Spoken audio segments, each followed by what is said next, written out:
नागालैंड की 7 ट्रेंड्स हमारे पास है, सभी सीटों के रुझान हमारे पास है, जिनमें से एक तो बीजेपी अनकंटेस्टेड जीत चुकी है। तो इसमें भी आपको बीजेपी प्लस जो है वही रंग ज्यादा दिखाई दे रहा है। एनपीएफ जो मुख्य विपक्षी दल है वहां का, वो इस बार पिछली बार की तुलना में भी पिछड़ता हुआ दिखाई दे रहा है। कांग्रेस पार्टी 2 पर आकर ठहरती हुई दिखाई दे रही है। बीजेपी और एनडीपीपी 45 सीटों के ऊपर इस वक्त हमें लीड करते हुए दिखाई दे रहे हैं।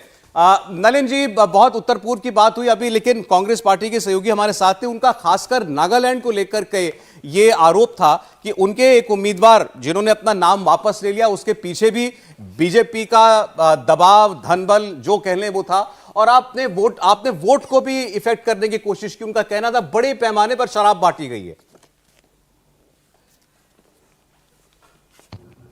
हेलो जी नलिन जी। हाँ, 2-3 विषय। पहली बात, एक कमेंट आया था कि भाजपा ने काम 2014 से काफी पहले किया। याद रखिएगा, अटल जी की सरकार में लुक ईस्ट पॉलिसी आया था और department of north east affairs और मिनिस्ट्री ऑफ ट्राइबल अफेयर्स दोनों का गठन किया गया था। फ्रीडम ऐप से सीखकर आप फलों को उगाते हैं क्या? अगर ऐसा है तो आपके फलों को 1 करोड़ फ्रीडम ऐप के जो ग्राहक हैं उन्हें बिना किसी खर्चे के आप उसे बेच सकते हैं।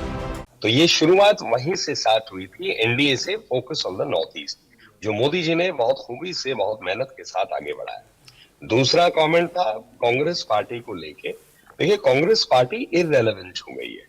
अब मैं अगर नागालैंड की बात करूं तो उनकी प्रेजेंस जो नागालैंड में थी वो केवल प्रेस कॉन्फ्रेंसेस में रही, इसीलिए वो आरोप की और मिस इन्फॉर्मेशन, अब्यूज की राजनीति करते हैं। यहाँ पर हर चीज पे बीजेपी पे दोष। आप बताइए, मैं नागालैंड का प्रभारी हूं 3 साल से, और यहां मैंने कांग्रेस का एक कार्यक्रम आज तक नहीं देखा। एक कोई व्यक्ति को मैंने कहीं नहीं देखा कोई कार्यक्रम करते, ना डिस्ट्रिक्ट लेवल पे, ना मंडल लेवल पे, ना बूथ लेवल पे कोई झंडा कभी कुछ नहीं दिखा, कुछ नहीं दिखा। सिर्फ उनके बड़े नेता आए, प्रेस कॉन्फ्रेंस किए दीमापुर में, चुनौतियां देते रहे, गाली करते रहे और बीजेपी पे वार करते रहे। और कांग्रेस पार्टी का ये एक अद्भुत एक रुख हो गया है। चुनाव जीते तो चुनाव आयोग अच्छा, चुनाव हारे तो ईवीएम में घपला। कोई चीज उनके यहाँ होती है तो तुरंत बीजेपी पे दोष करिए।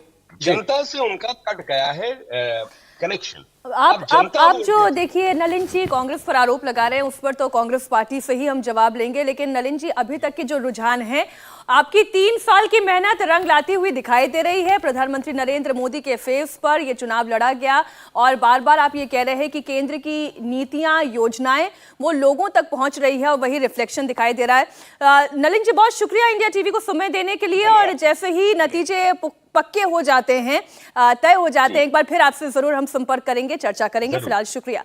स्वामी जी हमारे साथ जुड़े हुए हैं। स्वामी जी, ओवरऑल असेसमेंट अब आपका हम चाहेंगे। तीनों राज्य मेघालय, नागालैंड और त्रिपुरा में रुझान जो है बीजेपी के खाते में ज्यादा दिखाई दे रहे हैं, सरकार बनती दिखाई दे रही है। उत्तर पूर्व का मैसेज देश के लिए क्या है, स्वामी जी बता दीजिए। तो अपने योग धर्म का संवहन रोज करता हूँ इंडिया टीवी पर, और आज हमारे योग धर्म के साथ में ये राजधर्म का संयोग बन गया। इसलिए हमने कहा कि देखो, हमने पिछले 3 सालों में अपना एक दिन भी योग का जो हमारा संकल्प था उसको विकल्प रहित संकल्प अखंड प्रचंड पुरुषार्थ के साथ पूरा किया। तो इससे कांग्रेस सहित सारे विपक्ष को सीखने की ज़रूरत है। आप योग में हैं, आप राजयोग में हैं, किसी भी क्षेत्र में है, पुरुषार्थ और पराक्रम के साथ जब आप अंतिम व्यक्ति के साथ इमोशनल जो है अपनी बाउंडिंग करके जब आप आगे बढ़ते हैं, और विचारधाराएं तो देखो वो एक जो है लोगों को जोड़ने का एक जरिया बन जाते हैं। लोगों को किससे लाभ मिल रहा है, उनको व्यक्तिगत अपने जीवन की खुशहालियाँ किस में देखने को मिलती हैं, वो भारत का भविष्य किनके हाथों में सुरक्षित देखते हैं। तो मुझे लगता है हर एक पार्टी को अपना चाल चरित्र चेहरा, उस जिस तरह से मोदी जी ने अपने आप को राष्ट्रीय फलक पर उभारा और एक वैश्विक एक नेता की अपनी एक छवि उन्होंने अपने पुरुषार्थ से घड़ी, वो तो अपनी प्रतिमा उन्होंने खुद गढ़ी, और हम सबको मिलकर के राष्ट्र की प्रतिमा को गढ़ना, अपने भाग्य विधाता और राष्ट्र के भाग्य विधाता में खुद बनना है। तो उसके लिए मैं तो बस एक ही बात कहूँगा, सुबह सुबह योग करो मोदी जी की तरह, दिन में कर्मयोग करो, और ऐसे ही सफलता के झंडे गाड़ो जो नागालैंड में, त्रिपुरा में, मेघालय में बीजेपी ने गाड़े हैं। और मुझे लगता है ये जो आप बात कर रहे थे नागालैंड और बीजेपी त्रिपुरा में, तो बीजेपी क्लियर कट विजयी हो ही रही है। फ्रीडम ऐप से सीखकर आप फलों को उगाते हैं क्या? अगर ऐसा है तो आपके फलों को 1 करोड़ फ्रीडम ऐप के जो ग्राहक हैं उन्हें बिना किसी खर्चे के आप उसे बेच सकते हैं।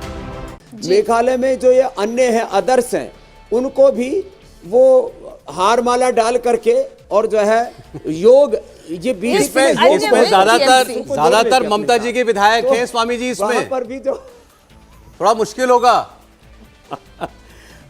अरे उनसे भी बीजेपी वाले ममता, उनको ममता जी से ज्यादा ममता दिखा देंगे उनके लिए।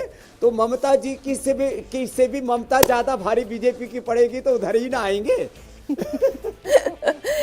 तो स्वामी जी आज के लिए तो हम आपसे अलविदा ले रहे हैं, लेकिन कल एक बार फिर से राजयोग की चर्चा नहीं करूंगी, योग करूंगी। योग होगा जी जी। और एक बार आपको सीधे त्रिपुरा लेकर चलते हैं। अगरतला में मौजूद है इस वक्त मनीष भट्टाचार्य और आप देखिए जो आंकड़ा बता रहा है 38 सीटों पर मनीष इस वक्त बीजेपी और आईपीएफटी लीड करती हुई दिखाई दे रही है। कांग्रेस लेफ्ट 14 पर, टिपरा मोता 7 सीटों पर। क्या अपडेट है? इंडिया टीवी हर वक्त हर जगह डाउनलोड करने के लिए सर्च करें India TV news Google play store या ऐप स्टोर पर।